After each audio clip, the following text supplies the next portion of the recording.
Okay, good morning, everyone. Welcome to our Q&A session with distinguished microsurgeon Dr. Chen. We are thrilled to have Dr. Chen join us today to share his expertise and insights on LVA. Dr. Chen is a distinguished surgeon and full professor at the Cleveland Clinic, globally recognized for his expertise in reconstructive microsurgery and supermicrosurgery. Pioneer in lymphedema surgery, Dr. Chen has developed innovative techniques that are now widely adopted at leading medical centers worldwide. In recent years, Dr. Chen has expanded his research focus with the groundbreaking discovery that Alzheimer's and Parkinson's disease may be linked to lymphedema of the brain. This novel approach offers new hopes to patients suffering from these conditions, which have traditionally been considered intractable. As a sought-after educator and speaker, Dr. Chen has delivered over 290 invited lectures, keynote presentations, live surgery demonstrations, and visiting professorships around the world. His contributions have established him as a luminary in the field, dedicated to advancing the science and practice of lymphology. Please type your questions in the chat box. We have a limited amount of time, so please keep your questions concise and to the point. We'll do our best to answer as many questions as possible. Without further ado, please join me in welcoming Dr. Chen. Well, thank you, Jane. So I thought I began by giving a short presentation, and so we have some context for discussion. And let me just share my screen. Okay. All right. Well, I feel that Jane's question, so this event started with Jane posting a question about manual lymph drainage following LVA, and I responded, and I told her that there's absolutely a lot to talk about, and it would be difficult to explain on a Facebook post, and that led to this event. But I want to thank Jane for coming up with the question, because this question cannot be more timely. I started lymphedema surgery 15 years ago, and at the time, there are only a handful of us in the world believing in LVA and performing LVA. That was also a time when surgeons and lymphedema therapists mostly had somewhat of an antagonistic relationship, that we antagonize each other. We didn't work together. Fast forward to today, there are so many lymphatic super microsurgeons eager to help patients. And also now therapists and surgeons are working together for the betterment of our patients. So I think for now, our task is how to work together. How can what you do and what we do as surgeons work in synergy? And I think that's why we're doing this session right now. All right, so to talk about, I actually want to expand the discussion and your question to me later on to not just the manual lymph drainage, but as you can see here, how to manage a lymphedema patient after LVA. And I actually want to expand it to also include another procedure, a newer procedure called LMVA, lymph node to vein anastomosis, which is, you can think of it as a super LVA. So LVA is super microsurgery, LMVA is a super LVA. All right, so that's what we're going to do. I'm going to try to keep this talk short, but there's actually quite a bit of material to cover, and I will do my best. But I think after this, everybody would be on the same page, and we can have an interesting discussion. All right, a little bit about myself. As I said, I've been doing this for over 15 years. And to date, we have over 2,500 plus cases, and over 1,200 of them being LVAs. And I began doing lymphatic surgery because I kept on seeing lymphedema patients coming to my clinic, and the consistent story is that no one could help them. And that's how I started, and how it became increasingly major part to now this is all I do of my practice. And when I began with lymph node transfer. So to those of you who are not familiar with lymphedema surgery, I think lymph node transfer gets the credit to the procedure that began the modern lymphedema reconstruction. And over the years, since we're never complacent with the current state of the art, we're never happy with where we are today, the results we're achieving for our patients. So we always are looking for the voids. We're always looking for what can we still do that can further improve our patients' outcomes. So over the years, we've created a number of innovation and new techniques. And here are just some of the examples. 2014, we developed MITESE. That's our unique lymphatic liposuction technique. And we retired the classic lymphedema liposuction taught by Professor Håkan Brorsen, which is known as the classic technique. And many of you know it as SAPL. 2015, we created the so-called hybrid sequence, which means we advocated debulking first and then recon later, instead of the other way around, which is the classical sequence. 2016, we created lymph vessel transfer, and in the process, we retired lymph node transfer. My last lymph node transfer was in 2016. 2017, we created the prevention LVA, distally based delay LVA to treat stage 0 disease. And we retired the classical lympha technique, which is right now, you probably have heard of surgeons performing LVA in the armpit at the time of lymph node dissection for breast cancer. That is the classic lympha technique. We don't perform classic lympha, we perform DD-LVA instead. And in 2020, finally, over years of development, the so-called freestyle LVA, our lymph vessel transfer began its departure. Our lymph vessel volume started going down. And in 2022, we developed the radar-guided LNVA, which I will talk about a little bit. 23, we created the extra-inguinal LMVA. So LMVA have been created based on the inguinal lymph nodes or lymph nodes in the groin. And we have extended this procedure to the rest of the body. And lately, we've created, proposing that we can treat central and deep lymphatic disorders. Central lymphedema, frequently kids with abdominal ascites, thoracic chylothorax, with deep LMVA. LMVA using nodes that are in the chest and in the pelvis, in the abdomen. And since 2016, we have been investigating Alzheimer's and Parkinson's as lymphedema of the brain. And we announced our findings last year. And we are proposing LVA and LMVA as the potential treatment.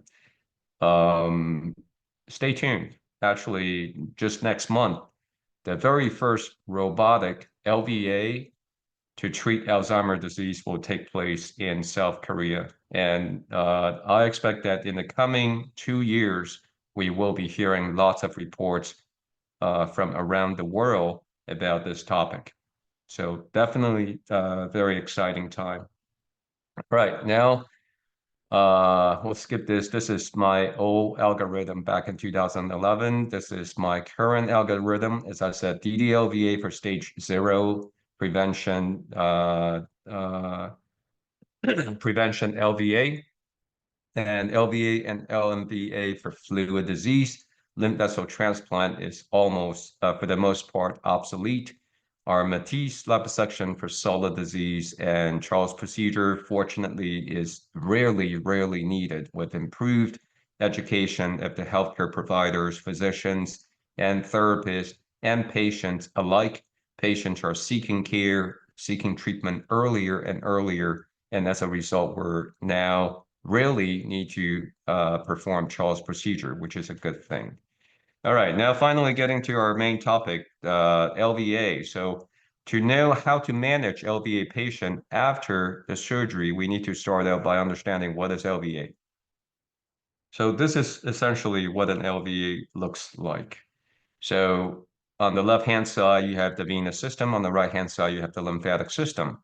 And you're creating a communication between the venous system and the lymphatic system. So, by the way, there are naturally existing LVAs or LVC, we call them the lymphovenous communication. What is the biggest LVC in the body? It's the thoracic duct. In addition to thoracic ducts, there are various variable numbers of LVCs in our body, and it varies from person to person. Just by thinking about that, you know that people with more naturally existing LVCs are naturally more resistant or more protected from developing lymphedema when they sustain lymphatic injury because they already have more of the backup drainage. They're capable of draining into their venous system.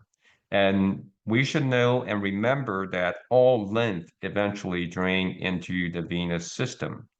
And LVCs are so the central LVC is the thoracic duct, and then there are multiple naturally existing peripheral LVCs, and the number of those are variable from person to person. So when we do LVA, we're simply increasing the numbers of peripheral LVCs. And you see these blue arrows that represents external compression, and which are important. That's what you do, and we will talk about that later. So to do LVA starts out with finding out where the lymph vessels are, and knowing the anatomy really helps. This is a cadaveric dissection injection, courtesy of Hiru. This is when we invited Hiru to Cleveland Clinic, and we performed the cadaveric dissection and injection of the lymphatics. So you can see in this black and white pictures below. So this is the normal lymphatic anatomy. In the forearm region, they're fairly densely populated, both the dorsal and volar aspect of the forearm, so both the front and back. But once you get to the upper arm above the elbow, you'll see that the lymphatics are concentrated on the inner aspect of the upper arm. The outer aspect actually is quite, for the most part, devoid of the lymphatics. Now, keep in mind that we're referring to superficial lymphatics. We're not talking about deep lymphatics. The deep lymphatics are at the level of the muscle. The deep lymphatics are not in the fatty layer. The deep lymphatics are deep to the muscle fascia. They're at the level of the muscle. But when it comes to superficial lymphatics, which is for the most part what we manipulate when we do manual lymph drainage, because the deep lymphatics are too deep, and for the most part, unless you push extremely hard, your manual pressure don't get down there. So you already see that pushing laterally in the lateral upper arm is not going to be too productive. So when we perform LVA, we need to get down through the skin, get down to the fatty layer, and find these microscopic lymph channels and then get them connected to veins. So knowing the anatomy helps. We also need to remember that in patients with lymphedema, their compensatory mechanisms, they collateralize. They create these pathologic but helpful lymph channels. So in patients with lymphedema, this normal anatomy may not be valid. The anatomy changes. This is a close-up shot of these lymphatics. This is taken at the elbow. You can see how densely populated the lymph channels are in the volar region. Here, right here is, right here, this dark spot right here at the elbow, that's the epitrochlear lymph node. It's also the gateway into the deep lymphatics. This is where superficial lymphatics drain into this particular epitrochlear lymph node, and then the efferent of the epitrochlear lymph node then drains into the deep lymphatic system. Similar system exists in the lower extremity. As you can see below the knee in the lower leg, we have lymphatics fairly evenly distributed anteriorly, medially, laterally, and posteriorly. But once we get to the thigh region, there's not a lot of superficial lymphatics in the lateral thigh. This separate lymphatics right here demonstrate the deep system. Again, look at the popliteal lymph node. That is the gateway, and it's analogous to epitrochlear lymph node in the arm. Popliteal lymph node is the gateway into the deep lymphatic system. So it drains the Achilles lymphosome, and then it drains into the deep lymphatics, which bypass the inguinal lymph nodes, and they shoot up directly into the pelvic lymph node. So this is the normal anatomy for the leg. So nowadays we have lots of modern technology to help us identify where the lymph channels are. We have indocyanine grain lymphography, we have MRL, we have ultrasound, so on and so forth. But every now and then when I demonstrate lymphatic surgery in countries without or hospitals not having these technology, LVA can still be done just by knowing the anatomy, but keeping in mind that lymphatics are concentrated in certain areas and lymphatics are uncommonly present in certain other areas. And also understand that lymphatics change in lymphedema states because of pathologic compensatory mechanisms. Another way to help you find lymph channels, and this could be helpful in your clinic when you do MLD, is by knowing where the veins are. Here you can look at the arteries, the veins, and the lymphatics in a hand. Look at how similar the veins are to the lymphatics and how they are different from the artery.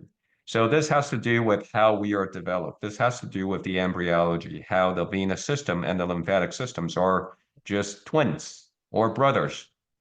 They are extremely alike. So this means that if you can find the veins, you can find the lymphatics and vice versa.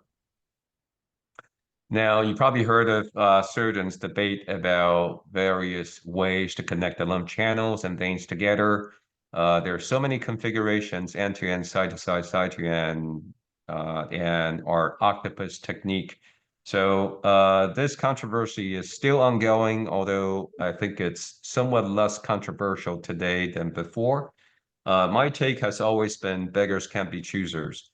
Even if you decide that one specific anastomosis is the best, the situation may not allow you to do it. So instead, we always recommend surgeons be widely trained and be versatile. You need to be trained in all conditions, all techniques, so you won't get stuck. And this is a therapy focus lecture, so I won't get into it, but know that LVAs, there are many different LVAs. Here's a demonstration of an octopus LVA. An octopus technique is best when you have a substantially larger vein and you have multiple tiny, much more small lymph channels. Here's a 2.1 millimeter veins, and all the lymph channels were 0.4 to 0.8 millimeters. Here, I think we have three lymph channels. By the way, for those of you not familiar with metric system, an inch is 24 millimeters, and each square on the yellow background is a millimeter. This is a 12-0 suture with 50 micron needle, so this suture is pretty much invisible to naked eyes. We're obviously under the microscope right now. And this needle, you can barely see it with naked eyes. The suture is smaller than, much smaller than our hair. And we're magnified about 30 times under the microscope. Okay, so you can see that we placed the initial traction suture, pulling all three lymph channel into the lumen of the vein. Now I was placing additional anchoring suture.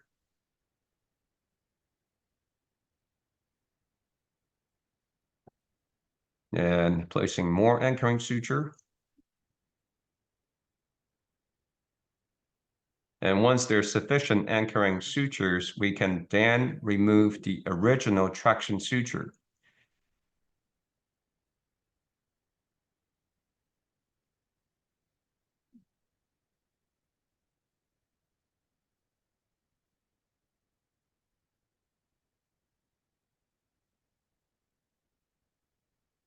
Okay, now the traction suture was removed. and we turn on the ICG, showing all the lymph flowing into the vein. So this is an octopus LVA.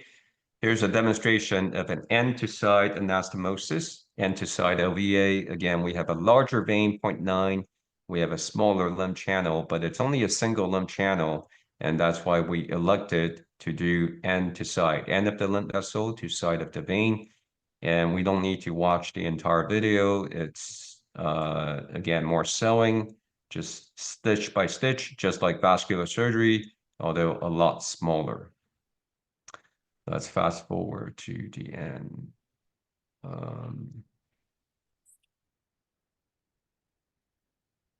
Okay, so the end result is an end-to-side anastomosis. Again, now you can see the green dye starting to drain into the lumen of the vein. Now, this is what a working LVA looks like. Here you can see the first wave of the lymph coming in. Okay, the first wave has passed. The second wave is about to come in. Here it is. You can see the second wave. So this is really a double anastomosis, an end-to-end LVA and an end-to-side, both lymph channels going to the same vein. And you're not seeing any green dye in the end-to-end anastomosis because where we injected the blue dye happens to fall outside the lymphosome of this particular lymph channel in the end-to-end anastomosis. So the concept of lymphosome is that lymphosome represents the area, the zone that's drained by a single lymph node. So as you can imagine, if you inject outside of an individual lymph channel's lymphosome, that lymph channel won't pick up the blue dye. But anyway, this is what a working LVA looks like. And this is going on 24/7. And that's why LVA, even though they are tiny, they are so powerful. They just continually drain over the course of, well, they drain continuously. All right, so what powers the LVA? This is what powers the LVA. The natural intrinsic contraction, the lymphangion of the lymph channels, which is the intervening segment between two valves. You can see the lymphatic valves. This is a study, a video taken from Scallon, Dr. Scallon's work. And this is what drives the LVA. Now, just based on that, you can also imagine this intrinsic smooth muscle contraction would be diminished in lymphedema state. Now, on the left-hand side, you're seeing the normal healthy lymphatics. Healthy lymphatics obviously will contract. This contraction will continue in ectatic lymph channel. It starts to get weakened in contracted lymph channels, and the sclerotic lymph channels, for the most part, don't do a whole lot. So for LVA, we preferentially would like to select the normal and ectatic lymph channels. Contracted is also usable, as I said, beggars can be choosers. There are patients that only have contracted lymph channels. Then you either don't help these patients or you have to use contracted lymph channels when you build LVAs. Sclerotic, they're not really helpful. So knowing that LVAs built with the normal and ectatic lymph vessels will drive themselves. Whether you do anything to them or not, they will work. But those built with contracted lymph vessels, they don't do a whole lot. They contract weakly and they don't contract a lot. So this is when what you do, your MLD and external compression would really help power the LVA. So again, this is a very important concept. The contracted LVAs built with contracted lymph vessels rely on external compression to power them. Okay, so the reason LVA is so appealing to patients is that it's, first of all, it's a fast surgery, especially in the hands of experienced surgeons. So for us, in general, 3 hours, we, in general, built a lot of LVAs. If we want to just build 2 or 3 connections, like what many surgeons would do, it would be maybe just an hour or an hour and a half for us. And because the surgery is so minimally invasive, a bunch of small cuts, superficial cuts on the skin, this can be done either under general anesthesia or local anesthesia. As I said, tiny cuts, when they are healed, patients can barely see the scars. And also because they're small superficial cuts, they don't hurt. Most patients don't feel any pain post-op. And also, when LVA works, it works immediately. It's not uncommon that very next morning, the patient would tell us that their arm or leg already had decompressed, and they already feel that their arm or leg felt a lot lighter. And also, unlike lymph node transfer or lymph vessel transfer, this does not require hurting another part of the body. No donor wound. And the only downside or the major downside is that LVA does require super micro expertise, and it has a steep learning curve. So it would take extensive training and extensive building up of experience over time for a surgeon to start to crank out consistently favorable results with LVA. That's the major downside. The limitation of LVA is that it doesn't treat solid disease. So just looking at this patient, even without the MRI, now here's the MRI of this patient, you can see how much that all these bulk were not fluid. Even though the fluid disease never leaves, the patient would continue to experience fluid disease, but so much of the bulk were solid lipodystrophy, the fibrotic lipodystrophy, and LVA is not going to remove them. So doing LVA for a patient like this is essentially doomed to disappointment. And to be frank, LVA can still be successful, meaning that LVA would still work in a patient like this, although what the patient would perceive would be minimal improvement. The patient may feel that her leg would become a little bit more responsive to compression, but that's about it. And you would need to demonstrate the effectiveness of LVA in a patient like this with ICG lymphography because the patient won't feel it a lot. So when an LVA is performed in a patient like this and patient didn't feel anything, and when we do ICG lymphography, we confirm that LVA was indeed successful. It's technically inaccurate to say that the LVA failed. What's more accurate is that LVA was not performed in appropriate patient, or there's issue with patient selection. All right, so now I think that's sufficient information about LVA. We can talk about how to manage the patient following LVA. Now, I'm going to leave it mostly to question. I only want to go over what I consider the most important. So I will only go over one main concept and two key techniques. The main concept, as I've mentioned, that LVAs are simply mini thoracic ducts, and thoracic duct is the bridge between the lymphatic system and the venous system. So these are bypasses. These are bridges between the two systems that are meant to decompress the lymphatic system, which in patients with lymphedema is a congested system. So that's the main concept to remember. And the two key techniques are the compression and the MLD that you all do. When it comes to compression, remember that it is the secondary driving force, with the primary driving force of LVA being the intrinsic contraction provided by the lymphatic vessels, smooth muscle line the lymphatic channels. That's the primary driving force. And compression is the secondary driving force. And as I said, if the LVAs were built with healthy or ectatic lymph channels, then with or without compression, that LVA will work.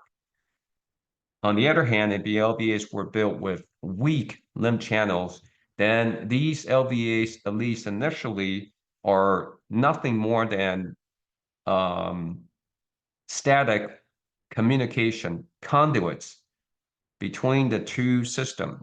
So your compression and MLD would provide the driving force, would help the patient drain. And I know there's some discussion about the timing of compression following LVA. When should you compress? I'm telling you here, you should compress immediately. And this is probably really an advice more for the surgeons. And whenever possible, we try to share this with the surgeons. Actually, this has been extensively investigated. Unfortunately, many surgeons haven't read the study, haven't read our study. And I will show you that study in a little bit. And when you compress to achieve optimal containment. And optimal containment is not an abstract notion. Optimal containment is a concise extracellular water to total body water ratio of less than 0.4. And when in doubt, overcompress, because whenever we overcompress, lymphatic flow improves. And it will continue to improve until you reach the critical shut-off pressure, which for the most part, we don't need to worry about clinically, because at that time point, the veins will shut off and even the arterial flow would be compromised. And for sure, patient would be alarmed, you would be alarmed, everybody would be alarmed. So it's unlikely that we would compress up to the critical shut-off pressure. All right, manual lymph drainage. I always recommend whenever possible, you want to get a sense of the landscape.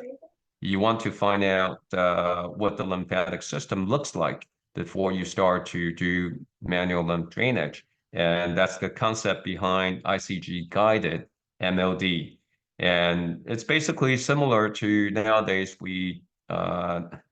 actually there's a bit of over-reliance on GPS. I think some of us, including myself, don't drive very well without GPS anymore. But well, when the technology is there, take advantage of it.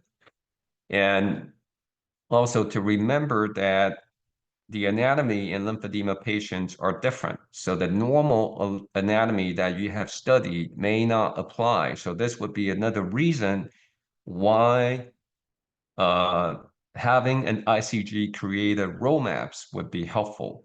Although if that technology is not accessible to you, it wouldn't hurt to attempt to drain through normal anatomy. But if it doesn't work, know that patient most likely has compensated and created collaterals that are not following the normal anatomy. And just be ready to adapt. And following LVAs, you want to push towards LVA, not away from the LVA, especially if it's integrate and that you are the point where you're pushing are relatively close to the LVA. This is the study that I was talking about. So as I said, when the pressure is favorable, which means that when the lymphatic pressure is exceeding the venous pressure, then you have no problem. And you will see that in healthy lymphatics. But if the lymphatics are weak and your venous pressure exceeded the lymphatic pressure, that's when you will get a backflow. You will get blood flowing into the lymphatics. And this is when, by applying external compression, you can help. So this is what it looks like. This was the actual study. Once the LVA was completed, we apply compression to the leg. And this picture shows you an octopus LVA prior to compression.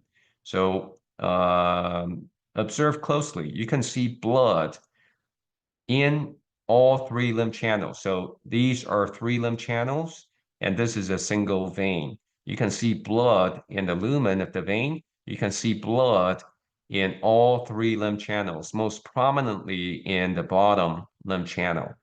Now, pay attention to this. This is what happened after compression. So look at all three lymph channels. The blood has been pushed out.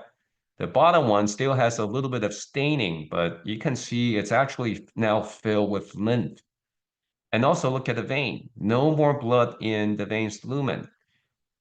And this is interesting. Look at all three lymph channels. All three appear engorged. They have all enlarged. So when you apply external compression, you are pressurizing the lymphatic system much more so than the venous system. So let's go back to this. This is actually simple physics. if just look at the picture on the right-hand side. So the lymphatic system is a partially obstructed system. The venous system is a free-flowing system. So when you apply compression equally to both systems, of course, a partially congested, obstructed system would preferentially decompress into an open, freely flowing system. So that's why compression is so helpful, and that's why compression should be done immediately, not a week later, not 2 weeks later.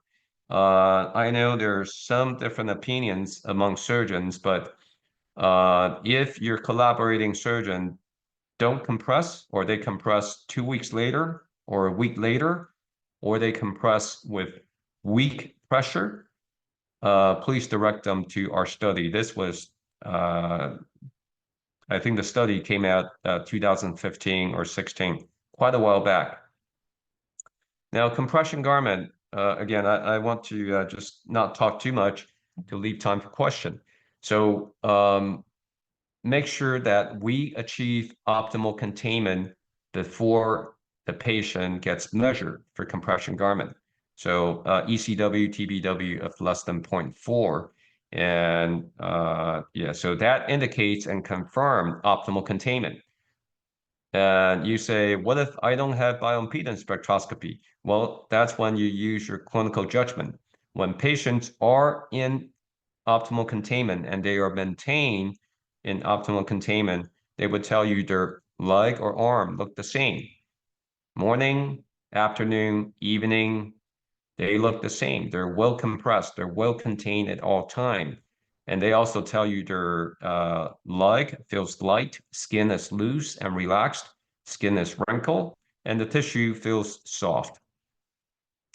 Now, also, garment fitment is similar to suit tailoring. I've never had a suit measure and the tailor got it right the first time.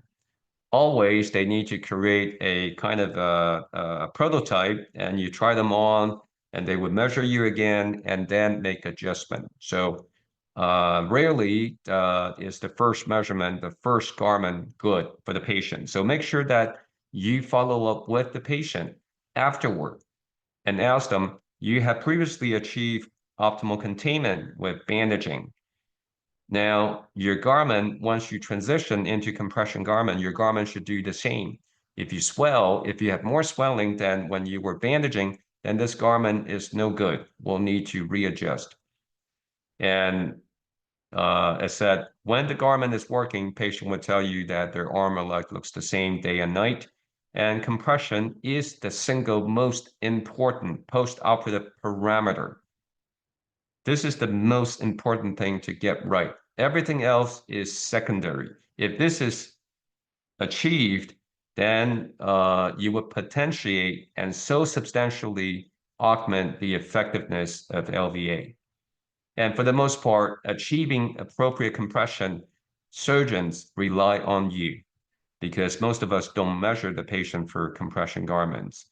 And over-compression enhances drainage. So when in doubt, if you're not too sure, over-compress rather than under-compress. It would only become harmful when you reach the critical shut-off. And as I said, for most patients, it's 90 to 110, which is difficult to achieve. Under-compression, on the other hand, leads to lymphatic stasis and worsening of disease. Successful LVA, we usually expect that the patient will be able to wean to lighter compression garment over time. Most commonly, we start that weaning process at 6 months to 12 months, which means that we don't recommend weaning during the first 6 months. So this is an example of how ICG can help the manual lymph drainage. So look at this patient. Just look at the 14-hour picture. So this patient has lymphedema in the left arm, and you see linear pattern in the forearm, and then in the upper arm you see stardust. So what does it tell you? So it tells you that there is substantial resistance to flow in the upper arm. And since you couldn't identify any linear channel in the volar aspect, you know that the lymph probably has gone elsewhere. And since her arm hasn't exploded, you know that she is still draining, although she is not draining effectively. So it doesn't show you clearly in this picture, but the ICG lymphography for this patient showed that she had drained into the epitrochlear lymph node at her elbow, as I have shown you before. So now you know that this patient is not decompensating. This patient is compensating through her deep system. So for MLD for this patient, it means that you should push towards her epitrochlear lymph node. And then once you get to the upper arm, you should push firmly because now you're trying to get your maneuver to affect the deep system, which is so deep, which is at the level of the brachial artery. So you need to push through the fat, you need to push through the muscle, and therefore you need firm pressure in the medial upper arm.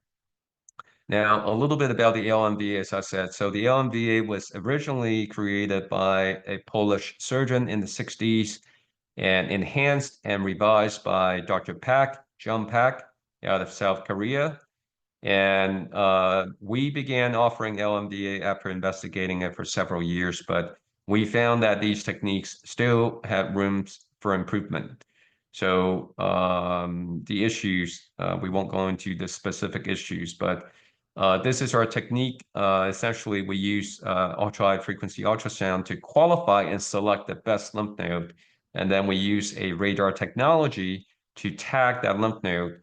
And here's a lymph node, and we poke the lymph node with a needle, and we created an opening in the lymph node, and then we connect the vein to the lymph node. So the reason LMVA is the next generation LVA is because, as I said, a lymph node, single lymph node drains an entire lymphosome. And a lymphosome is made up of hundreds, if not thousands, of lymph channels, if you also count lymphatic capillaries. So one successful LMVA is equivalent to a lot. Well, we don't know how many, but a lot of LVAs. And modern technology certainly enable us to further enhance and improve this procedure. And this is now one of the main procedures that we employ to treat our patients with lymphedema in combination with LVA and our MITESE liposuction technique. So yeah, so this is what LMVA looks like. So now this lymph node, which collects from a lot of afferent lymph channels, and those afferent lymph channels collects from a lot of collectors and pre-collectors and lymph capillaries, now all drain into this vein. All right, so even though LMVA was originally created for growing lymph nodes, we have extended it to the rest of the body, behind the knee in the popliteal region and in the face. And as I said, it's safe to say that Alzheimer's and Parkinson's disease are lymphedema of the brain. And we propose that it's quite likely that we will soon be able to treat Alzheimer's and Parkinson's disease with lymphedema treatment. And of course, I'm a surgeon. I'm investigating the feasibility of treating these brain disorders with LVA and LMVA. I also sincerely hope that our therapist colleague can also look into non-surgical treatment. What you do, and I do believe, well, right now remains a hypothesis that with non-surgical, non-invasive maneuvers that you do can help drain the brain and improve various brain disorders. And if you want to find out more about it, please look up our publication from last year. There's also a YouTube video that I briefly explained the concept, why this is very likely. And also, lastly, this is also an invitation for collaboration and research. So we have confirmed that primary lymphedema is systemic, which means that it always affects the entire body. then the next hypothesis is that are the brain's lymphatics also affected, since we know that brain does have lymphatics? And this is an ongoing study, but I can tell you, since our study should come out soon, so far we are finding a correlation. So using a validated brain fog scale, we're finding approximately 30% of the patients with primary lymphedema are demonstrating cognitive impairment. And what's encouraging is that many of these patients will show cognition improvement following successful lymphatic surgery. So that's encouraging. And this also lends support to the hypothesis that we may be able to treat Alzheimer's and Parkinson's disease. And also, we are finding other psychological cognitive disorders being implicated, such as ADHD, such as autism, such as chronic fatigue syndrome. Okay, that's all I have. Sorry, I meant to keep this short, but still took me a while to get through the material. I'd like to open this up now. Please ask any questions you have. Thank you so much, Dr. Chen. So, is it important to have lymphedema therapy before the LVA? So, yes, the short answer is yes, it is important. It's not for the purpose of preoperative therapy helping the surgery itself, but when we assess the patient, one main aspect we need to, as I said, diagnosis is so important. Wrong diagnosis leads to wrong treatment. We need to find out whether the patient has solid disease or the patient is still remaining in the fluid phase.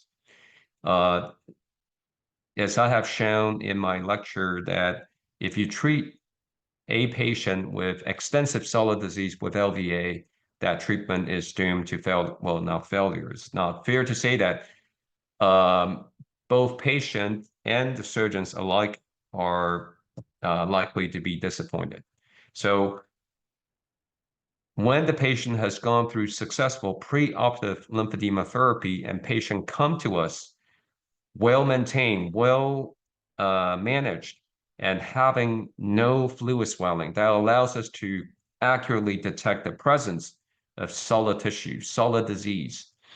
So the short answer is yes, it is helpful for the reason that I just explained. Yeah. How does lymphedema become solid tissue? So there are lots of hypotheses, and I can tell you none confirmed.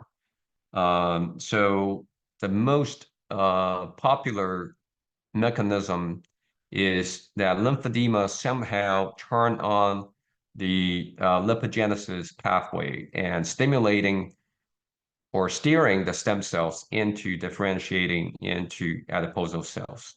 So that's currently the most popular hypothesis or theory. Definitely the studies are ongoing looking into that. But certainly what we know is that lymph don't sediment into fat, which we had heard a lot. I think we can say that's not the case. Will DD-LVA make CDT obsolete? I'm sorry? Will DD-LVA make CDT not functioning? Complete deconjunctival therapy not Okay. functioning?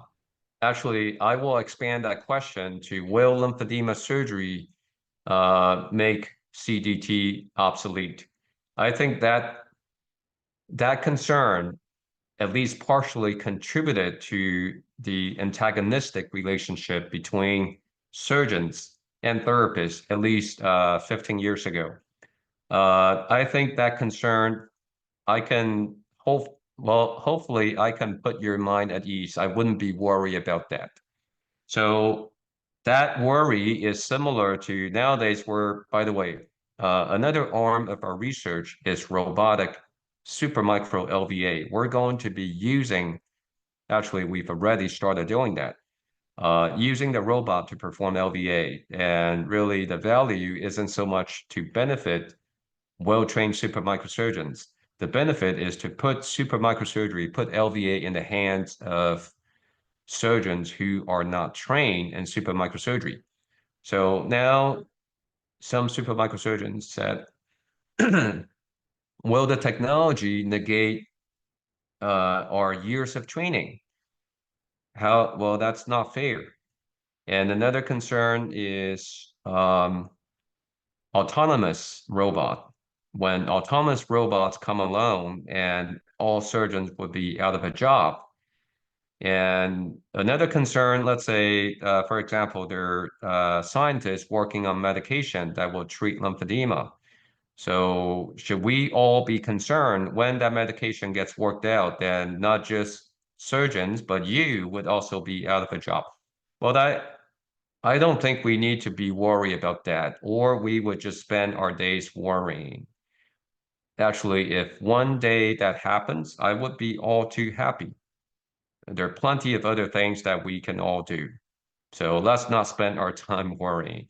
But answer to your question, no, I don't think so. Given the current progression, I don't think that you need to worry about your job security. In fact, quite the opposite. I think worldwide, we're seeing that there is a shortage of lymphedema therapists, and there are countries that don't even have formally trained lymphedema therapists. You are in high demand, and yeah, so I think quite the opposite.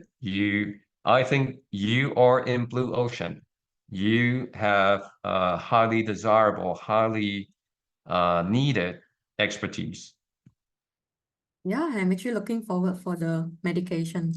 And are you seeing less prevalence of elephantiasis with this procedure? We are seeing uh, so uh, again, the short answer is yes. So I practice in United States. I do travel the world to do demonstration surgery. I know that the severity of lymphedema, how neglected lymphedema patients are, vary from, well, overall, lymphedema patients represent a highly neglected group. But I think in United States, relatively speaking, our patients, compared to many other parts of the world, are probably receiving the most attention. So I think American lymphedema patients on that front are lucky. There are many patients in the rest of the world that are still situation is bad and their conditions are left undiagnosed, untreated. And if you work in those areas, those countries, you're likely to be seeing more severe lymphedema following our surgery. But by the way, as I always said, all lymphedema, we have a procedure for patients, for all patients with lymphedema. So frequently people asked about candidacy for lymphedema surgery. That's really not the relevant question. The question is whether the patients are interested in surgery. Surgery and lymphedema therapy are both treatment options. In the future, if we have medications available, medication would be another treatment options. And just like we know, all treatments have pros and cons. Therapy has pros and cons, surgery has pros and cons. You and I think we should explain to the patients because they don't know. We explain to the patient the pros and cons. A treatment that's good for you may not be good for me. We are all different. We have different needs and wants. So we should help the patient arrive at the most appropriate treatment for them. Are you going to put all this information in a textbook?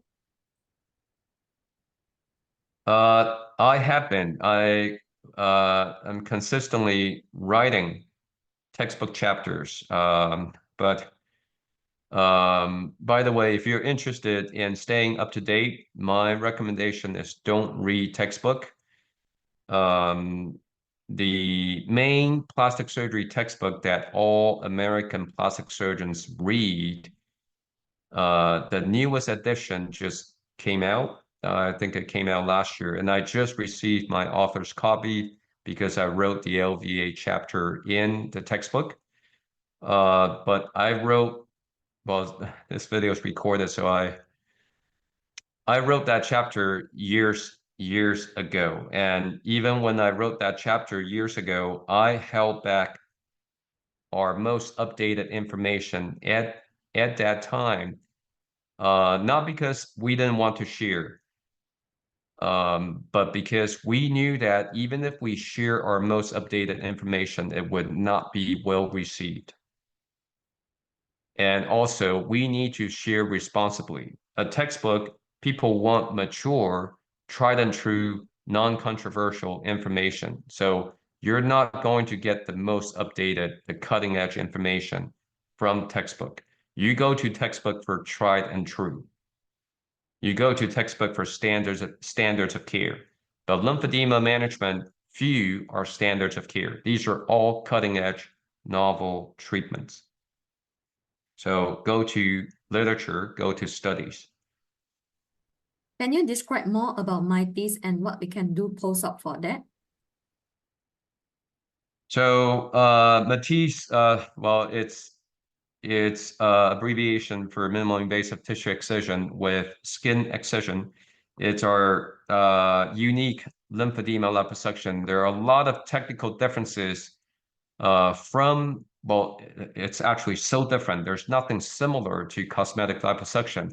In fact, I strongly caution against all plastic surgeons performing MITESE or lymphedema liposuction without further training. And this is a blind spot, I think, for many practitioners, surgeons, or non-surgeons alike. And that is an underestimation of liposuction technique, because invariably, when the moment we say liposuction, we think cosmetic liposuction, and then we think it's an easy procedure. Lymphedema liposuction is not easy.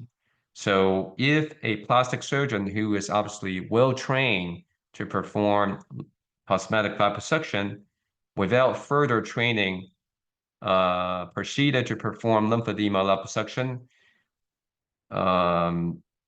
we don't recommend that at all. That's like performing a procedure without receiving proper training. Again, lymphedema liposuction, whether it's SAPL or MITESE, are not cosmetic liposuction. And the technical differences between MITESE and SAPL, I think that's probably not of interest to you, although I'm happy to discuss, but I don't think that's your interest. In terms of what you can do to help a patient who has SAPL or MITESE, I think what's the most important would be for therapists to recognize that there is a scar maturation phase.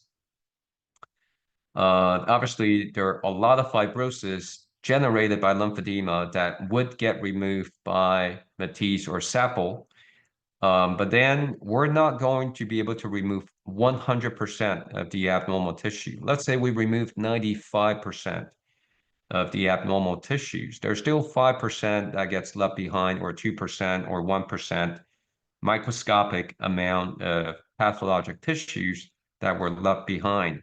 And then the surgery itself would induce surgical scarring, which is underneath the skin, circumferentially underneath the skin. Wherever we perform the liposuction, there will be surgical scars. And that scars become firmer going through its fibrotic phase. And that usually lasts for about 3 to 4 months. So from the patient's and the therapist's experience is they would see that the arm progressively requiring stronger compression. And they would see that the arm becomes progressively firmer. And usually this would generate a lot of anxiety. But rest assured that that happens to all surgical patients. That is just the scars maturing. And the scar goes through a fibrotic phase, and then it would go through a fibrolytic phase, which starts when after the fibrotic process peaks at 3 to 4 months. And then the following 3 to 4 months is the fibrolytic phase. And the scars usually achieve full relaxation at 6 to 8 months post-surgery. So when the scars start to relax, what the patients and the therapist will appreciate is that the same amount of compression, patients seem to respond so much more, and their arms are now becoming progressively softer. So that scar maturation process is what I think would be really helpful to patients and the therapists. Do you recommend MLD following LVA in all patients? How soon? And is it safe to perform MLD directly over LVA? So the answer is yes, it is safe, although you want to be careful to not disrupt the incision. The LVAs are just immediately deep to the incision. If your maneuver resulted in disruption of the incision, that LVA is gone. So is LVA helpful in draining? Is the MLD helpful in draining the LVA? Yes, it is, provided that you don't disrupt the incision. And how can you ensure that you don't disrupt the incision? Well, you need to know how the incisions were closed. What techniques were used to close the incision? If the surgeons use very have to be careful, and especially if the surgeons use monofilament sutures to close the wound with Berry sutures, I would be really, really careful because many of these knots was slip. So, all right, well, that's getting really into the technical aspect. So again, the answer is yes, MLD is helpful to LVA, but whether you should do it, and as far as how you should do it, I would recommend that you talk to the surgeon. I think the next question you had actually answered in your slide because it's actually asking how much compression and how long after lymph node excision. How much compression after what? How After much and LVA? how long after lymph node excision, I think LN excision, like for Lymph node melanoma. excision. All right. Got it. So you're talking about what's the compression needed for stage 0 disease. So after lymph node dissection, patients have sustained lymphatic injury. However, patient hasn't developed swelling yet. So the disease process is there. Patient has sustained lymphatic injury, but patient is still asymptomatic. Then what compression pressure does the patient need? So to be more precise, we need to know that in stage 0 disease, even though patient doesn't experience swelling, it doesn't mean that everything else is good. It doesn't mean that the lymphatic system isn't being damaged, actively damaged. So the way to look at it is to understand that fluid swelling is not an early sign of lymphedema. Fluid swelling is a late sign of lymphedema. Before the patient developed swelling, there had already been a lot of pathologic processes happening. Early on, patient's lymphatic system, when met with obstruction, the lymphatic system compensate by pumping harder. There's both increase in amplitude and frequency of the lymphangion contraction, as I've shown you. So during that phase, patient would be completely asymptomatic without any swelling. And as that process continued, the lymphatic channel starts to get damaged. And as that damage takes place, the compression or the compensatory contraction start to weaken. But at the same time, the patient would collateralize, sprouting new lymph channel, trying to compensate. So while all these are happening, patient remain asymptomatic, no swelling. So I always tell surgeons who perform prevention LVA, don't consider absence of swelling a success because until you do ICG lymphography serially, you don't know whether patients are improving or not. So getting back to your question, how much compression does the patient need? I think before we answer that, the more fundamental question is, would the patient benefit from compression? Yes, most definitely. That lymphatic system is already in trouble. And your compression is like giving lymphatic system a hand. So does the patient need your help? How much injury is removal of 3 lymph node? Now that question then also depends on where did the patient start? We all have different functional reserve. Removal of 3 lymph nodes would be well tolerated, I would say, by most of the patients, but not all.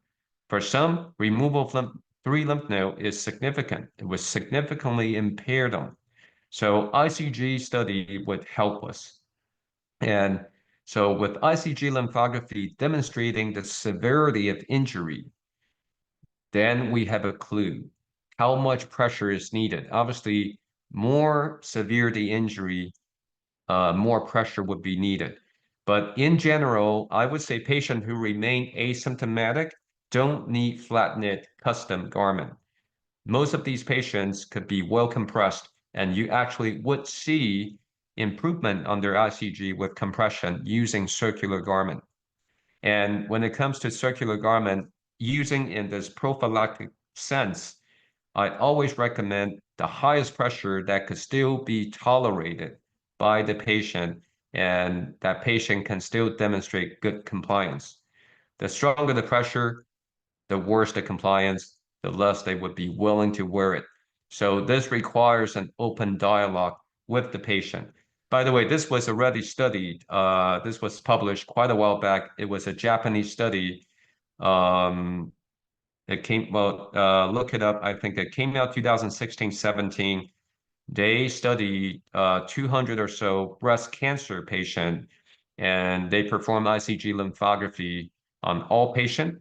And some underwent lymphedema therapy with compression, and some didn't. And they show that those who underwent therapy show improvement on ICG study. So that's another value of performing imaging to demonstrate the efficacy of lymphedema therapy and compressions.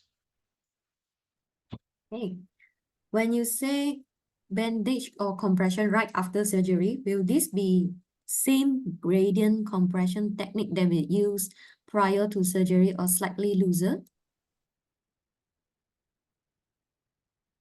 Can you elaborate on the question? So following LVA using bandage compression, would it be the same what? Or slightly looser? Like lower level of compression, maybe previously using flat knee.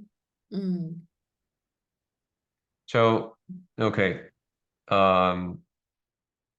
I think I know what you're asking. First of all, we recommend bandaging following LVA because, again, we are worried about the hissing the incision. If we disrupt the incision, the LVAs are gone. And therefore, we don't want patient to wear compression garment. We want them to bandage. So you're bandaging until the incisions become strong enough to tolerate the stress of patient pulling on, donning the compression garment. Now, as far as how much compression is needed, your indicator should be how much pressure does it take to achieve optimal containment? How firm do you need to wrap so that the patient is completely without swelling?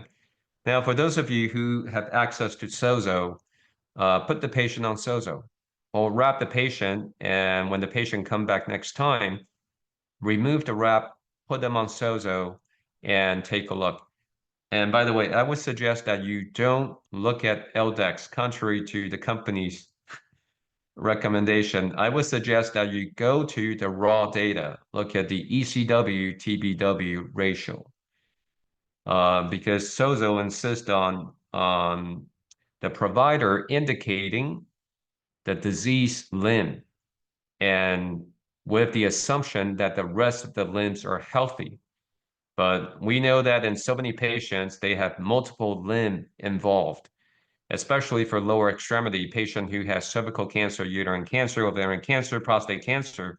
so frequently both legs are affected. So when you look at LDEX, the LDEX is not reliable in that situation. So look at the raw data. So if following your bandaging, the ECW TBW ratio is less than 0.4, then you know that you're good. Now there are exceptions. There are times that patients have very, very mild focal swelling. So let's say you perform impeccable job in bandaging an arm. However, because of some overcompression or uneven compression at the wrist, there's very, very mild edema in the hand, but very mild, maybe not even 1+, very mild edema in the hand. You put the patient on bioimpedance, it may actually give you a normal ECW TBW ratio. But well, that's when you use your clinical judgment. Ultimately, we want to achieve optimal containment. And that's a swelling-free, edema-free state. Can LVA be done with patients of primary lymphedema, or is that a different Yes, research? yes, most definitely. LVA and primary lymphedema require a little bit more challenging. Definitely. So for surgeons starting out, I know nowadays there are so many young surgeons enthusiastic in helping lymphedema patients. For young surgeons starting out, we always recommend starting out with acquired arm lymphedema or the breast cancer related arm lymphedema. That's the lowest hanging fruit. That's the patient population that's the easiest, relatively speaking, easiest to treat and the most responsive. So we recommend surgeons building their experience and confidence with those patients that are the most amenable to treatment before taking on the more challenging. The other end of the spectrum would be primary leg lymphedema, especially young children. So the severity of lymphatic hypoplasia or underdevelopment in primary lymphedema correlates with the age of onset, which means that you have a primary lymphedema who developed swelling in her 60s. Now, that is a much easier case of primary lymphedema compared to a newborn who was born swollen. Now, that is a challenging case, but definitely LVA is still doable.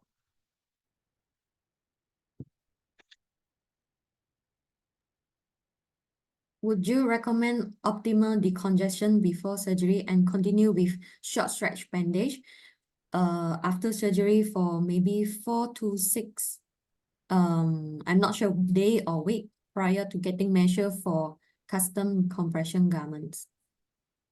Yes and yes. Yes, pre-op, we prefer to see patients who are already optimized. As I said, that facilitate our assessment and determining which procedure is the best for the patient. Post-op, and as I said, we recommend bandaging because they're not ready.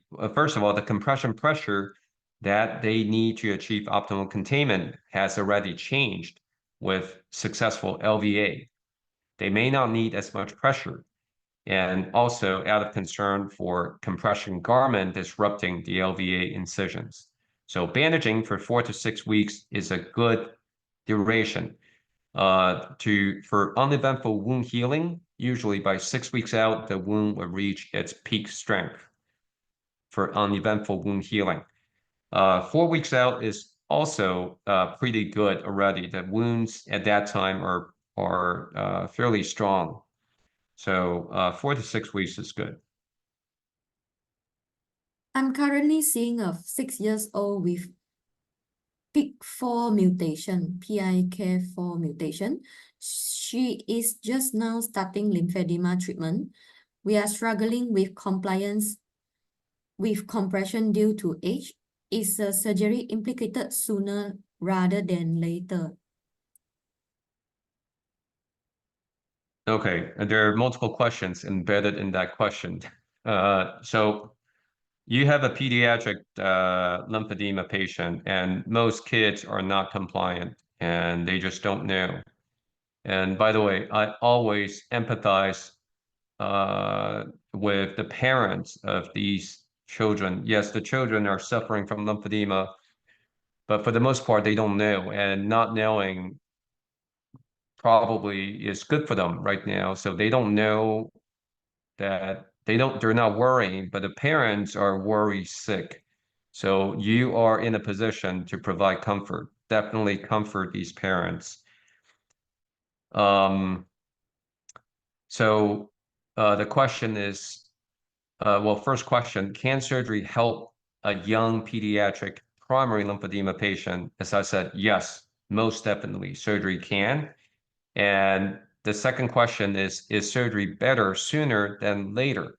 Well, that then depends on several considerations. First of all, in the patient's area, are there properly trained therapists who can take on such a case? If the patients are in area where they have no access to good lymphedema therapy, then I think the need for surgery is a lot higher. Obviously, the patient needs something to improve her condition. Second, if the patient does have access to quality lymphedema therapy and patient's condition is stable, then we probably don't need to rush her into the operating room, because provided that her condition can be stably maintained, there may be benefit to hold off. For example, in really young children, we are concerned about the effects of general anesthesia. And also, we're concerned about various things that are required in the process of performing surgery. So we may want to allow the child to become older and more mature. And also some of the recovery process that require high degree of patient compliance and understanding of the treatment process. So there are lots of reasons. On the other hand, if the patient doesn't have, as I said, access to good treatment, lymphedema therapy, then we expect that the patient's lymphedema will take its natural history, disease history, which means one of spontaneous progressive worsening. Then, of course, surgery is better sooner than later. So there's a lot of consideration that goes into deciding whether we should move forward operating on a child or not. And then, if so, we're going to operate when? What would be the best time? There are lots of considerations. Some are related to patient's environment, related to patient's parents, related to the local expertise where the patients are from. Would the inguinal procedure reduce symptoms of Turner-May syndrome in a well-managed patient? Would inguinal procedure improve symptoms in the patient with May-Thurner's? Yeah, well-managed May-Turner syndrome. Well-managed May-Thurner's. Well-managed May-Thurner's means the patient had been stented or treated for May-Thurner's. Okay, while we're on the topic of May-Thurner, so we have completed a study now 3 years back looking at the lymphedema patients who were previously diagnosed with May-Thurner. So I can tell you these two conditions are so frequently confused. So May-Thurner can be a cause of lower extremity swelling, most commonly left leg. And by definition, May-Thurner affects left leg. But any of the venous compression, venous disease can obviously cause swelling of the leg. And if treated early, once the vein pathology, May-Thurner or something else is treated, May-Thurner is treated with intravenous stenting, then swelling stops. However, if the vein disease wasn't diagnosed and treated promptly in a timely fashion, venous disease, not just May-Thurner, can lead to lymphedema. And we all know phlebo lymphedema. So But what I also want to mention and bring this to everyone's attention is May-Thurner and venous disease are conditions that providers are in general much more aware of rather than lymphedema. So whenever seeing a patient with leg swelling, many providers, many physicians would think of May-Thurner before they think of lymphedema. And what we have seen is many patients who were misdiagnosed with May-Thurner when they really didn't have May-Thurner. In fact, this situation is so serious. We see so many patients who were misdiagnosed with May-Thurner. We urge our vascular medicine department to revisit the diagnostic criteria for May-Thurners. And how do we know that they were misdiagnosed? Well, first of all, patient underwent treatment for May-Thurners with stenting and then observed absolutely no improvement at all. Second, there are many patients who underwent stenting and then on the operating table, the interventional radiologist who performed the procedure realized that even the largest stents they had were smaller than the patient's vein. Then obviously they could not have May-Thurner if the patient's veins were larger than the largest stents we have. So anyway, this is a study that hopefully will come out soon. So be careful when it comes to patients who were diagnosed with May-Thurner. You may want to discuss with the physician how the May-Thurner diagnosis was reached because we see this misdiagnosis so frequently. But certainly there are patients who develop lymphedema as a result of May-Thurner syndrome that was not treated in a timely fashion. Will LVA improve lymph flow in that operating limb only, or will it has a significant effect on whole body? Oh, okay. So LVA, LVA has a systemic effect. I think now I can conclusively tell you that LVA's effect isn't just limited to where it is performed. And we take advantage of this property of LVA. In fact, not just LVA. We also see this in all lymphedema surgery. LVA, LMVA, lymph vessel transfer, lymph node transfer, even MITESE. They all exert systemic effect. In fact, it's been published that a South Korean group performed growing LMVA. Actually, Dr. John Pak's group performed growing LMVA to treat a child with chylothorax. Again, taking advantage of the systemic effect of these procedures. So very frequently when we perform surgery in a patient, let's say primary lymphedema with swelling in both legs, the patient would come back and tell us that they have reduction of swelling in both legs. And the surgery might be performed in the lower leg.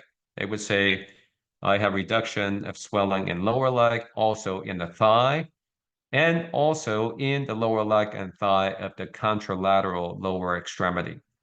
So yes, the LVA exerts a systemic effect and also a regional effect.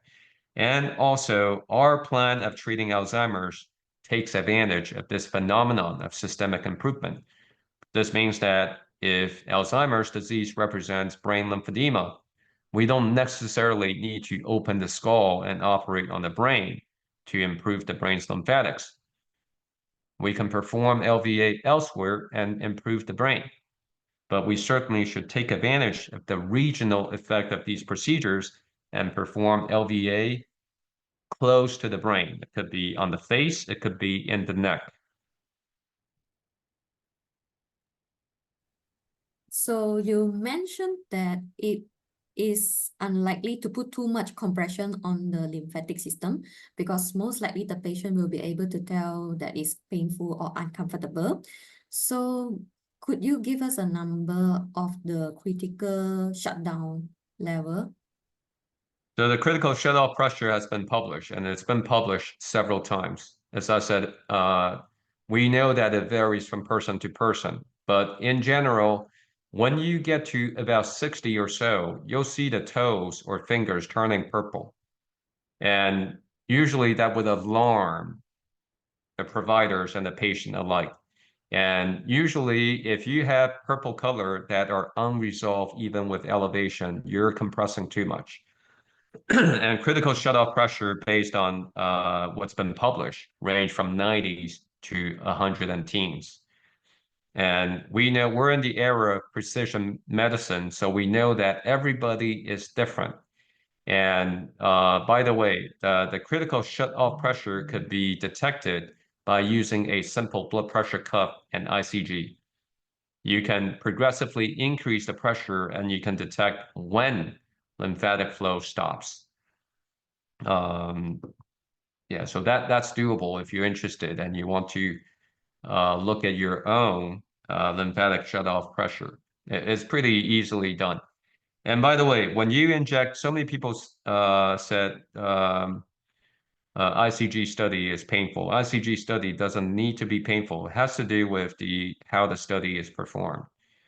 And I can tell you, it feels just like Botox. If you ever had Botox for your wrinkles, it didn't hurt a lot. It's just like that. Are there any procedures specific for patients with SIG breast lymphedema? What's SIG lymphedema? Is that what's Maybe it's what a is? significant, maybe.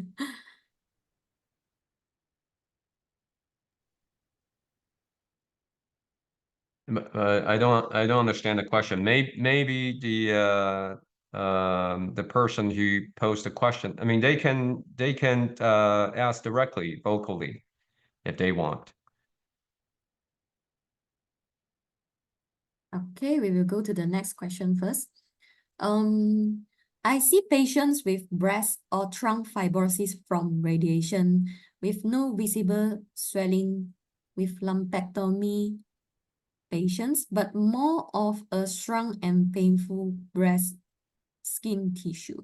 Is there something surgery can help? So very frequently the pain, by the way, radiation to the breast will obviously cause a lot of injury to the skin, injury to the soft tissue, injury to the lymph vessels, injury to the nerves, injury to the blood vessels, injury to everything in the radiation field. So frequently the pain in the irradiated field is not related to, I mean, what you're talking about so frequently, that's radiation injury to the sensory nerves. So when it comes to neuropathy, neuropathic pain post-radiation, we don't recommend surgery to treat those. In fact, desensitization, what you do, desensitization is frequently an excellent treatment. And fortunately, treatment or not, so frequently these pain, these discomfort are time limited, that they get better with time. The nerve find their own ways.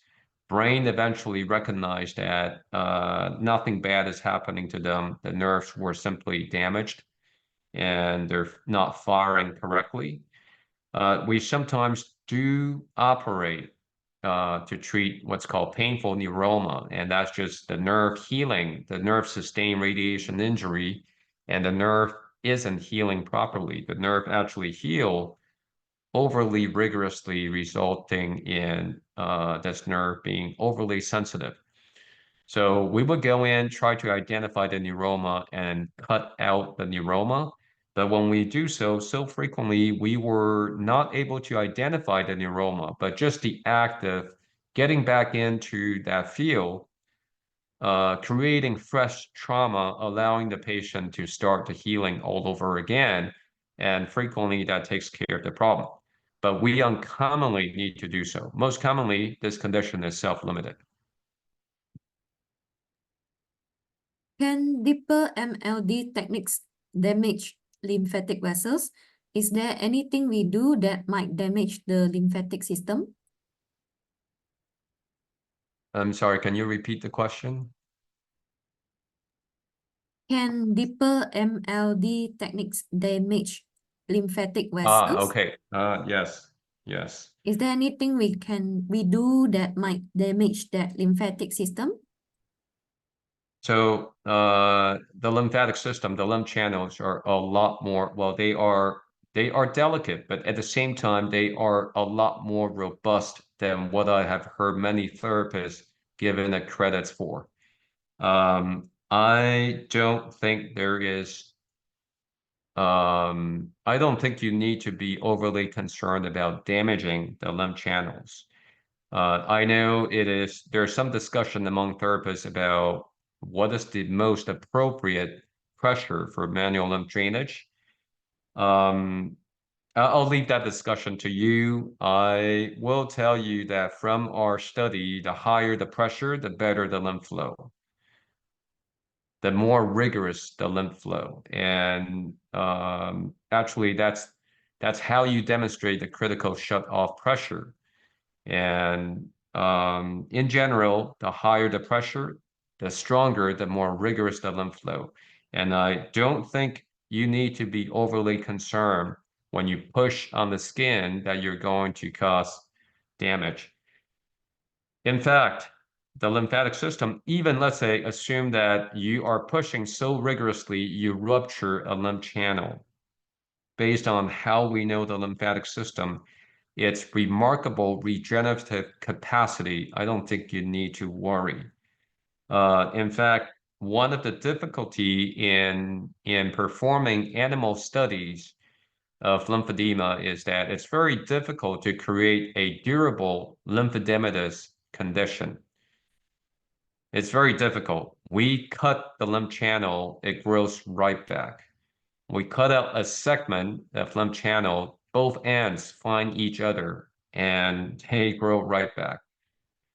We cut a segment of lymph channel, we put a barrier in between so they can't find each other. They go around and they still found each other.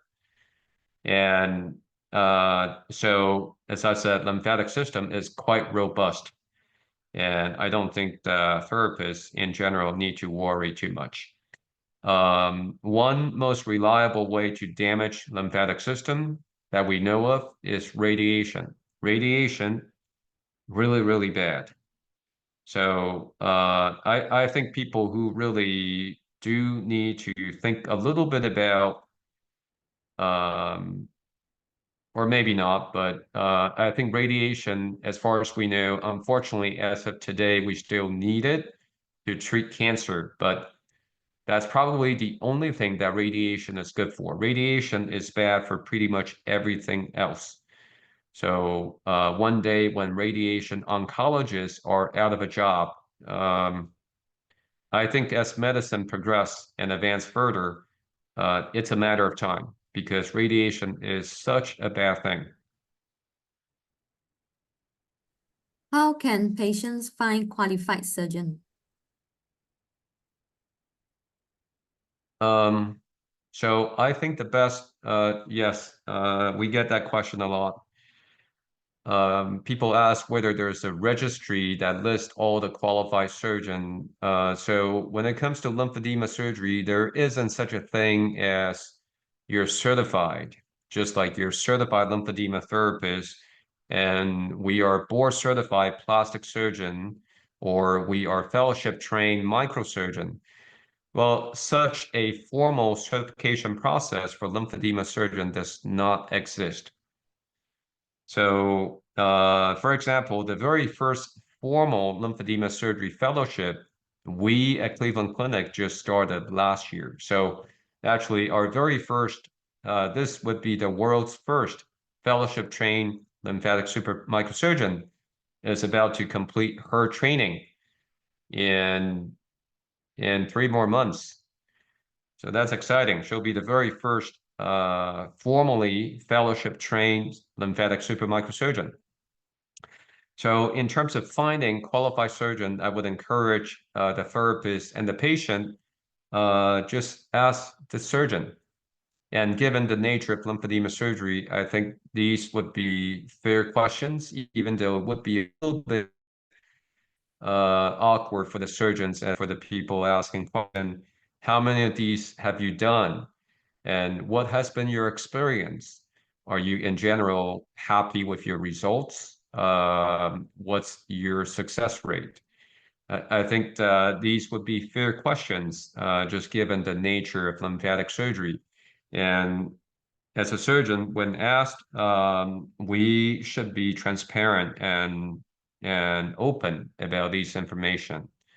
Obviously, for us, it's another procedure, but for the patient, this is their well-being, this is their body that we're going to be operating on. So they do have a right to know. Hey, how soon should we start MLD and compression after liposuction? Would it actually interfere with the tissue repair process, increasing the inflammation? So following liposuction, immediately, that's all the more important. So the rule of thumb for all lymphedema surgery, whether it's LVA, LMVA, MITESE, SAPL, start compression immediately. The exception would be the lymph node transfer and lymph vessel transfer. Surgeons will not want you to compress on where they have the flap out of concern that compression would compromise the flap. Although compression would still be helpful to the lymphatics, to the drainage of the lymphatics. But if your surgeon is performing, by the way, always communicate with the surgeons and especially lymph node and lymph vessel transfer, talk to the surgeons and find out how the surgeon's preference, how they prefer the post-operative management. Is there a database of surgeons that you recommend? How should we make a recommendation to patient without going to the Cleveland clinic? So is the question how to find surgeon? Is that the question? Yeah, how should we make recommendation to patient without coming to your clinic? So yeah, obviously we're not recommending that everybody comes to Cleveland Clinic for surgery. Actually, even though vast majority of our patients are from out of state or international, but the mere fact that they need to travel to Cleveland Clinic to seek surgery, that shows us the gravity of the problem. And really the root of the problem is, well, not, obviously these are all cutting edge procedures and requiring surgeons extensive training to just start to perform these procedures and then years to gain proficiency. But the root of the problem really is insurance coverage. Insurance coverage is challenging. And when insurance companies do cover, they severely under reimburse. That results in hospital systems, for the most part, are not incentivized to help lymphedema patients. That also results in surgeons, in general, are not incentivized to help lymphedema patients. So if your local surgeons are interested in helping, you should definitely encourage them, work with them, even if they are inexperienced. All experienced surgeons were at one time inexperienced. If they don't help patients, they will never become experienced surgeons. So obviously with this, we get into the discussion of what's for greater good and medical ethics, what's fair, what's not fair. Obviously, so for me, I consider that learning curve, I mean, I'm just speaking, I can't speak for other surgeons, I'll speak for myself. For me, I feel like I was getting better during my first 400 cases of LVAs. So for me, the learning curve for LVA was 400 cases. So which means that my first 400, well, my LVA patients are enjoying results that my first 400 patients didn't enjoy, or I wasn't providing my first 400 patient my best. But So was it fair to them? Well, I think I'm fortunate that even in my early experience, my patients were always happy with their results. I have a hard time recalling any patient who was unhappy, but certainly today I could deliver even better result than I could. But in a way, those initial 400, certainly my first 100 patients, they contributed greatly to the field because now that I have achieved a level of proficiency, I can go out there, help many patients, and not only that, I can go out there, help and teach many surgeons, train more surgeons to help lymphedema patients. So yeah, there is that issue of what's fair and medical ethics, equity, and the greater good. And but I think if you have a local surgeon who may be inexperienced at this time but are interested in helping, work with them and encourage them. And I know I didn't answer your question how to find surgeons, but I would much rather that we create more lymphedema professionals, more professionals. You all know that currently there is a incredibly unfavorable supply and demand situation. Well, maybe considering your job security, it's favorable, but it's severely unfavorable for the patients. As I said, don't worry about your job security. Getting back to that question, I think it's quite the opposite. You are tremendously needed. And I think we should all help encourage more to join us in helping lymphedema patients. Could ICG identify the congested area in Alzheimer's patients? No, not currently. Although I think you may soon see the study coming out of South Korea, Asan Medical Center, Professor J.P. Hong's group. At least what he had told me is that they're investigating cervical lymphatics using ultra-high frequency ultrasound, and they're finding something quite interesting in patients with Alzheimer's. And they're coming out with, they're publishing that study soon. So yeah, we can stay tuned, but not with ICG. Do you think it's important to convince patients to wear compression, especially those with sentinel node dissection only, but with radiation treatment? So I don't think we need to convince. Everybody naturally want to be better. Everybody, when they see that there's a problem, they have a condition, they naturally want the best treatment for their condition.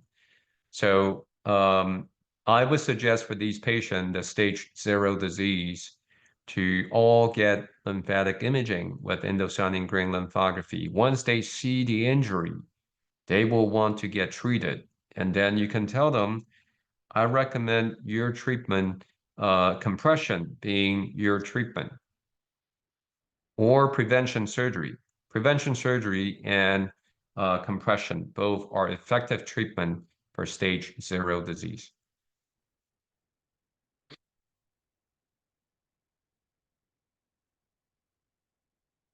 This patient is asking about compression pump pressure. So some patient is on 30 millimeter mercury, and some doctor maybe actually recommend 60.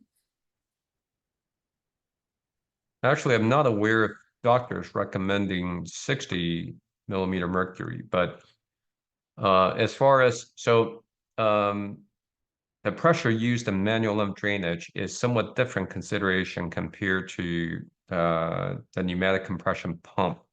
And by the way, many of you know that we are conducting, actually, I should say, we're in the preparatory phase of conducting a study on pneumatic compression. So we've been in preparatory phase for a long time, although we will finally start, we will launch, actually, we expect to launch in October.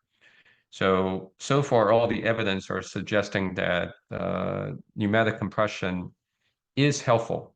And in theory, it should be helpful. But in terms of how to best use the pneumatic compression, we have conducted literature review, and so far the evidence are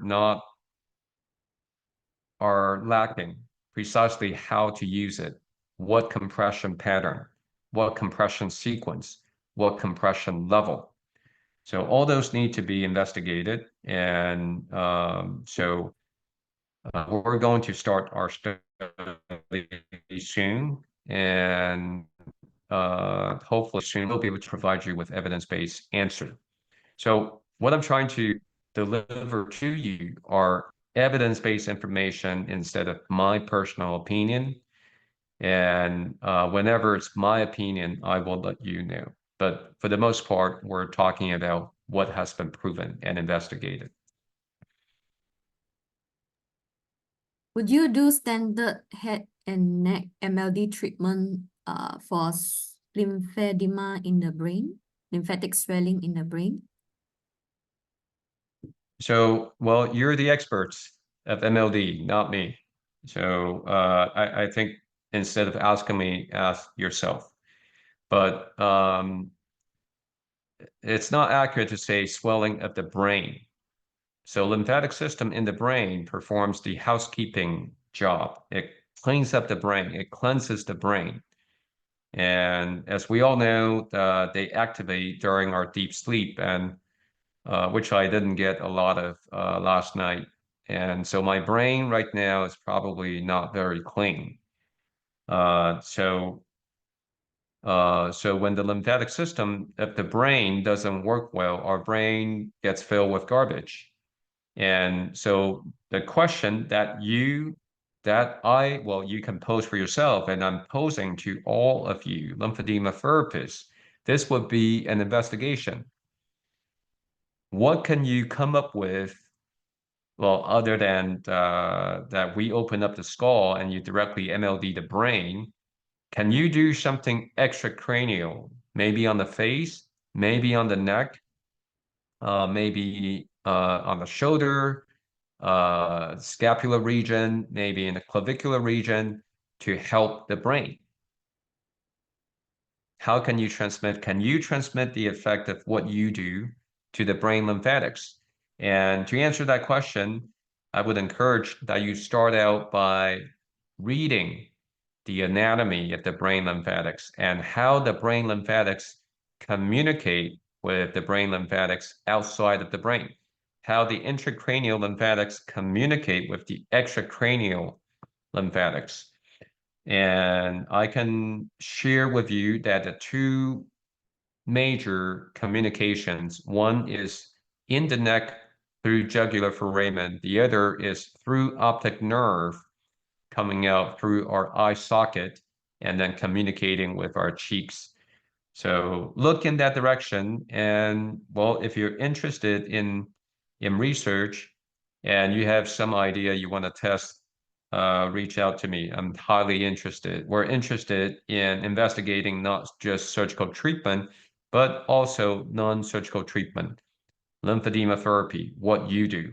And as I said, when it comes to that, you are the experts, not me. Does the effect of hyperbaric oxygen therapy on lymphangiogenesis counter some of the negative effect of radiation of tissue? I'm not aware of hyperbaric oxygen creating lymphangiogenesis. So I'm not sure whether we can claim that. Hyperbaric oxygen does improve tissue oxygenation, but we don't know its effect on the lymph channels. I can tell you, if anything, if you want to stimulate angiogenesis, sprouting of new blood vessels, ischemia, oxygen poor environment is a potent, actually one of the most potent stimulator for angiogenesis, not oxygen-rich environments such as in and hyperbaric oxygen chamber. But as far as lymphangiogenesis, I don't think, at least not that I know of, that it's been investigated and proven. about exercise after LVA? In general, it's encouraged, but not disrupting the incision. So during the early post-operative period, take it easy. But exercise is in general encouraged because exercise involves muscle contraction. With muscle contraction, muscle help pump the lymph. And in fact, we encourage patients to observe how their response to exercises will change. Prior to LVA, patient will report that they would swell or improve with specific exercises, and those patterns will change post-LVA. But in general, exercises are encouraged. Hey. Without insurance coverage, what is the approximate cost of LVA surgery? So I think Cleveland Clinic probably won't be very happy if I start to talk about our surgical pricing. But I can tell you right now, Cleveland Clinic is, as far as I know, our pricing is the lowest in the country. And we actually, I hope our finance office doesn't get a hold of this recording, because if they heard that, they would say, oh, really? We're the lowest in the country. And time to raise the pricing. So we want to keep it that way because our mission is to make our service, our treatment accessible to our patients. But certainly the pricing is influenced by supply and demand. And as I said, right now, there is tremendous demand for not just our service, but your services as well. And certainly the price can go up because of right now, lymphedema surgery expertise, unfortunately, is still exclusive. But I can tell you our pricing is very low.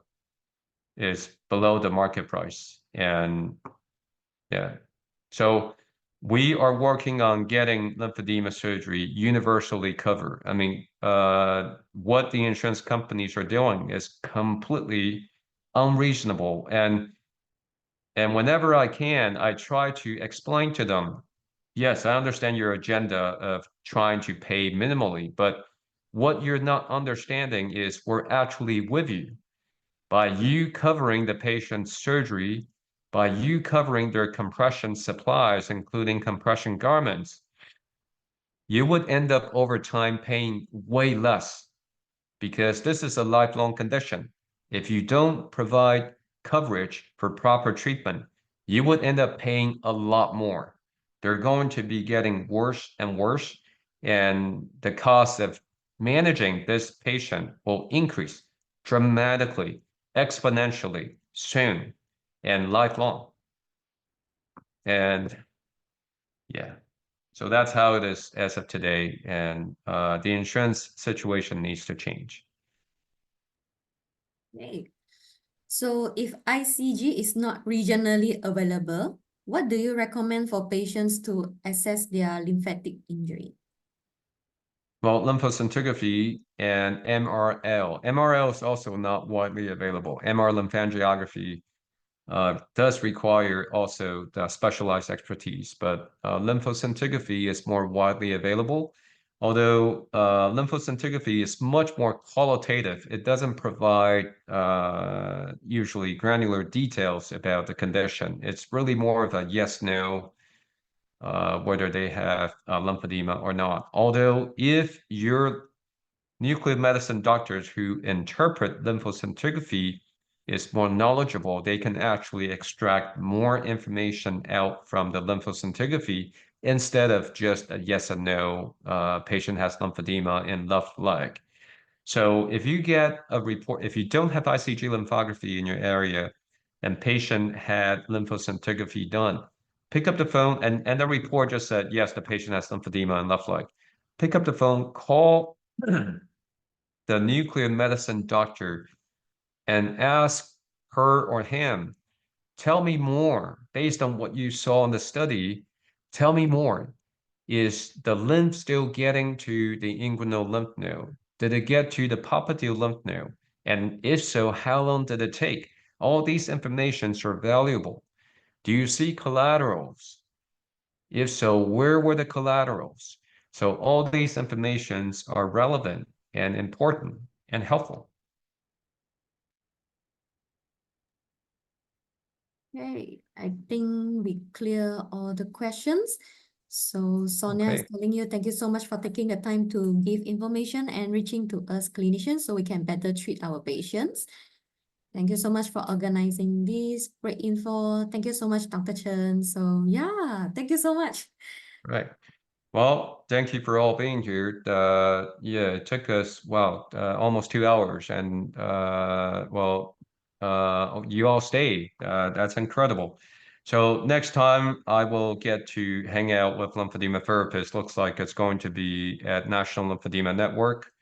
I forgot what topics they assigned to me, but yeah, look forward to get together with lymphedema therapists. And as I said, we're partners and colleagues in helping lymphedema patient. And really, the more closely we can work together, the better the results. And we all have our blind spots. We surgeons, definitely there are things that you see that we don't. So if you can share those feedback with us, it will also help us help our patients better. So thank you. Thank you so much, Dr. Chen. I learned so much from you today. Okay, All so right. thank you again and have a wonderful day. Okay. Thank you, everyone. Enjoy the long weekend. Well, if you're in the US. All right. Bye. Bye.